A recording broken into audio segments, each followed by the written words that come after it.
Everyone, it's Alfred. Is it recording? What is up, everyone? It's Alfred. I'm back with another recording. This time we're just gonna finish the how to beat 10 and 0, or just keep going on the series. This is like the graph of the hands I played. It's a very small sample, 7K hands. So yeah, I don't really play much 10 and 0 in general, but for these videos I'll play, and I'm just gonna keep going on explaining what a solid strategy is and what it looks like and how to basically exploit these players. I see a lot of comments on the subreddit, or people just asking in general, like, how do you beat these people who just don't fold, or how do you approach a limp like this, etc. And basically you just have to follow like your basic solid strategy.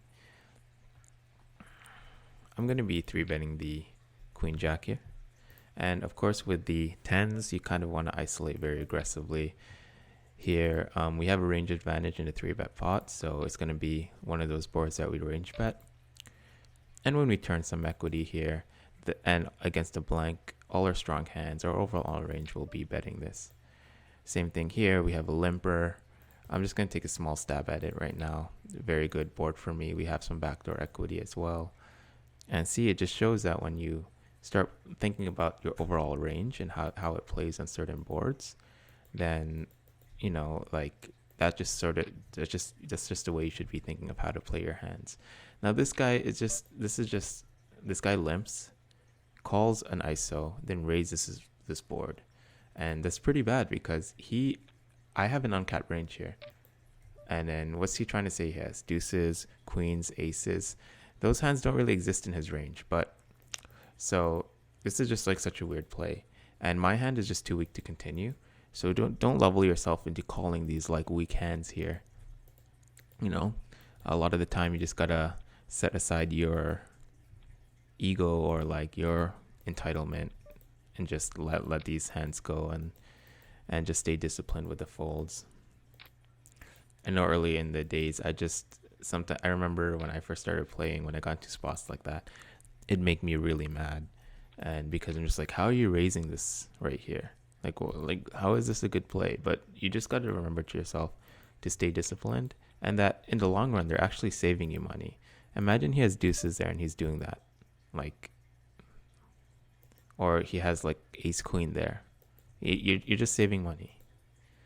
Here we have the sixes here. We're going to peel a 3-bet against this guy. He looks like he's a reg with his stats.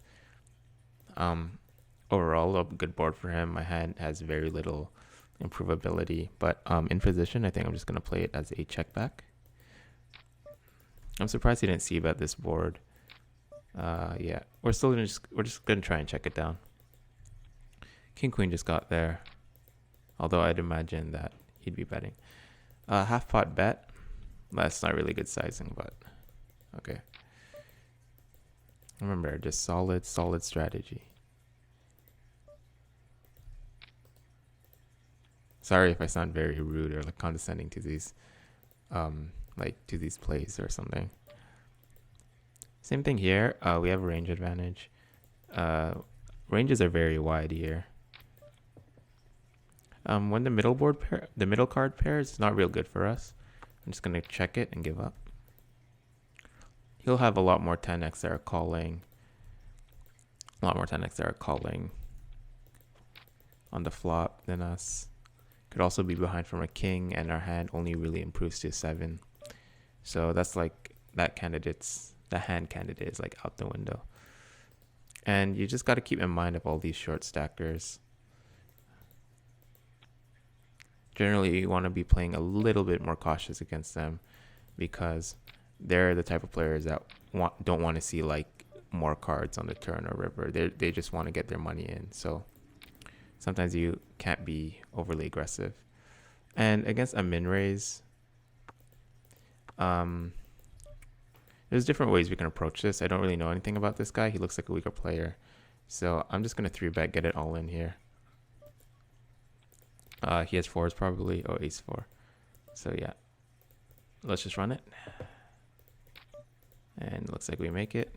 This guy's betting into like 5 people. I have the 2 overcards in a strong backdoor flush.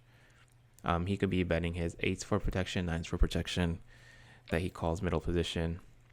I'm going to keep calling here. He shouldn't have many 7s here, besides maybe like 7-8 suited, 6-7 suited maybe. That's pretty much it. Going to go for a 3-bet here with the ace-queen. And against a river bet, it's going to be a really hard decision. But yeah. And, you know, like I said before, 3-bet pot, range advantage. We can definitely start betting. Let me. And it looks like he had ace-king, and which is very surprising. And this is like a note you want to take. Just say something like calls AK off pre. And now we can just, you can even type in the positions. And that's going to help us going forward when we play pots against him. It just means that his 3-betting range is now significantly stronger than his than a normal 3-betting range would be, because he's calling like ace king off. So if he's calling ace king off, he's probably calling ace queen off, ace jack off. Like he's not 3-betting these hands that you're supposed to 3-bet. So now we know that we have to tread carefully on ace high flops. And also one thing to note is that he bet into 4 people with this hand, which I guess makes some sense. So, you know, you have the 2 overs, you have the backdoor flush draw, and, you know, but like, just think about what you're doing when you're betting into 4 people with this kind of hand. It's bad because big blind can easily have a 7, so can button, you know, and you're not even considering that early position can be checking strong hands like jacks, queens, when it's multi-way like this. So just one thing to think about if you do make this kind of play and you're betting into all these people.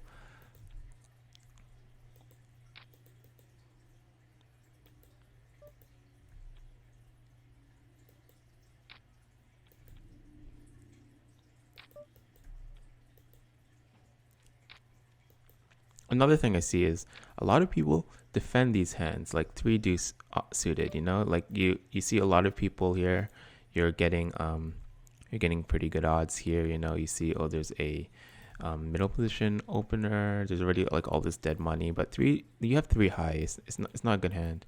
And like, we'll see, you're going to get into this position. You have a gut shot, but that's it. And you just lose like a lot of value. I mean, a lot of money in these spots because your hand basically doesn't play well multi-way. A better hand would be like a pocket pair or a suited connector, since that has more playability. But just remind yourself that you have 3 high here. This is a very close spot actually. A3 offsuit versus a min raise. I'm still gonna fold, you know, even though this is gonna seem incredibly nitty. Rag aces get easily dominated against stronger aces, and we're just gonna lose money against like ace jack, ace 10, like all those stronger aces if we do get into an ace high board.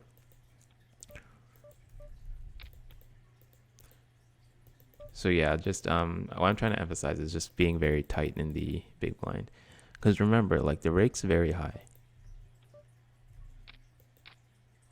and we can even just check how much rake I've paid over 7k hands here.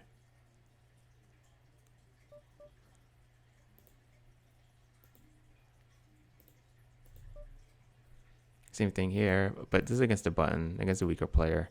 I think if you're comfortable with like your post flop play, like you can definitely call more against like these short stackers, because you can always outplay them post flop. And this is going to be a 3-bet if he does open. You know, want to have a 3-betting range. This is a board that actually favors him a little bit more. And with bottom pair, I think we do have like some good bluff equity, but I think we just get called too much by like, you know, like a 9-8 never folding. If he has top pair, he's never folding. I think it's just a good spot to realize some equity here. Very good card for me, for my range. And I think this is a good spot to stab. And he does call. With the queen on the river, he could have some ace X that we can try to fold out. Our hand doesn't really have much showdown value if you think about it. What hands do we beat here by checking back? And I think this is just going to be a very good bluff candidate, considering we unblock all the hearts, even the backdoor club draw he could be calling with. So we're just going to bet slightly bigger and put him in a tough spot. And we've paid around $66 in rake. So that's a lot in 7.7k hands. That's almost like 8-9 big blinds for 100. So that's a reason why we're not going to be defending these things. Let's look at this guy's stats. We're very deep here. Don't have much information about him. This is like a 50-50 3-bet or fold. And against this time we're a bit deep. I don't really want to be 3-betting out of position. So we're just going to fold. Here we have middle pair. We do turn the flush draw. But he's betting a lot. You know, don't get caught up in these hands. We're crushed by an ace, and our diamonds could be dirty. So we're out of here. Looks like we're playing a pretty big hand with top set. And now this is a hand where we could consider a check back because we block a lot of the board. We have top set here. We block the flush draw, and realistically, we just lock this board so much. But I'm gonna check these my notes, try to see their stats. But since it's multi-way, I'm just gonna bet small. I meant to bet like 2 big blinds here. We can still get peeled by like a 9 here, and he's gonna call. So when we think about the small blind calling range, it is sort of just, I always think about like weak ace rags or like just weak hands in general. Looks like queen 10 just got there, and now I'm just gonna bet bigger. Now he could turn some 2 pair, maybe some jack 9, but generally that's how it goes. So we have a gut shot here to the nuts, but I'm just going to fold here because if it's a 10 of hearts, we could get stacked by a flush, and our equity is already pretty low considering this guy calls as well. See, that's like a terrible turn for us. I'm gonna call this min raise with a suited hand.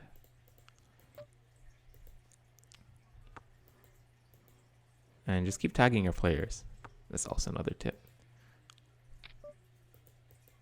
Fold here. Let's see how this hand plays out.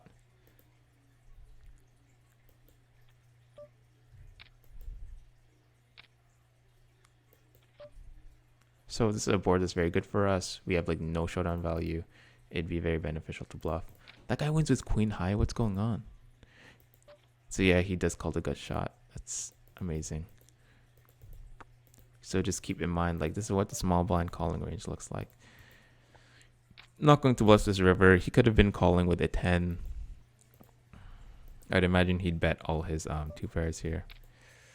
King 6 offsuit. What?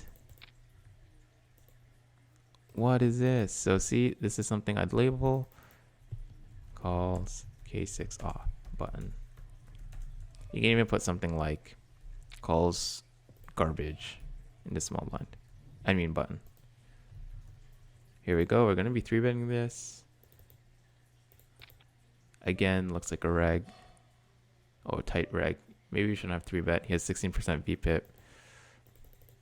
This is a very tight range, so I'm just going to try and check back, try to spike an ace. And we're going to get check raise here. I actually should have went with the bigger sizing.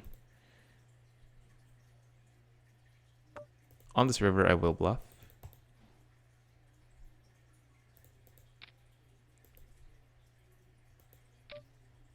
And here we're just going to fold with our gutter.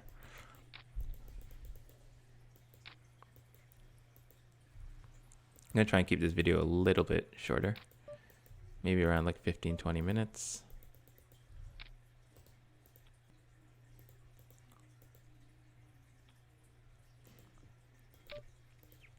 Now this is a hand where boards like mid disconnected.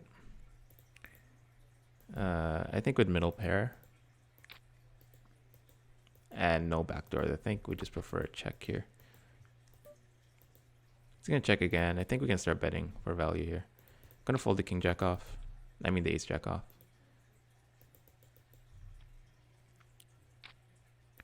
We've been going for 15 minutes. Okay, so let's actually complete one more orbit here. Once I hit the big blind, I'll yeah, here. Now here's a little interesting spot. We have this guy that we played against. We remember seeing him with the ace-4, where he just blasted off with middle pair, and so we know that he's a weaker player here, and we also know that people don't like to fold here. So when we have a strong hand like this, we can just start piling in money. See, he's not, and this is a pretty straightforward spot with aces against ace queen. Clearly an overplay by this guy. We don't know what this guy's doing, and we might lose, but that's fine, you know. In the long run, we're definitely making a lot of money in this spot, so it doesn't really matter.